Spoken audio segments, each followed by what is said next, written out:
Այսօր Արագածոտնի մարզում մեծ տոն է, ոչ միայն Արագածոտնի մարզում, ամբողջ Հայաստանի Հանրապետությունում, որովհետև տոնում ենք ոչ միայն մեր առաջին հանրապետության, այլ նաև Բաշապանի, Սարդարապատի, Ղարաքլիսայի հերոսամարտերը,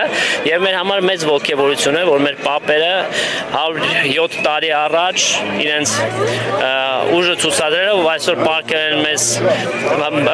գեղեցիկ պետություն, որի անունն է Հայաստանի Հանրապետություն, եւ մենք վայելում ենք դրա պտուղները եւ պարտավոր ենք շարունակել նրանց գործը։ Ինչպես արցախցիները, տեսեք, ունեցան իրենց ներդրումը առաջին հանրապետության հռչակման հետ կապված եւ մայիսյան հերոսամարտերում տարած հաղթանակների հետ կապված, այնպես նույն կերպ էլ նաեւ ապրանք քաղաքը իր ներդրումը ունեցավ արցախյան բոլոր պատերազմներում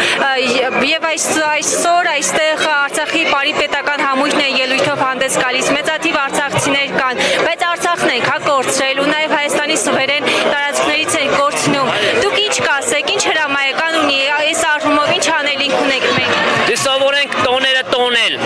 մեր հաղթանակները գնահատել, արժևորել եւ այս պահին էլ մենք տոնում ենք եւ կարծում եմ այսօր պետք է բարձր տրամադրությամբ հիշել մեր հերոսամարտերը եւ այլ թեմաներին շատ չանդրադառնալ։ Այսօր ցանկանում եմ բոլորիս ուրախ եւ լավ ժամանց։ Շնորհակալ եմ։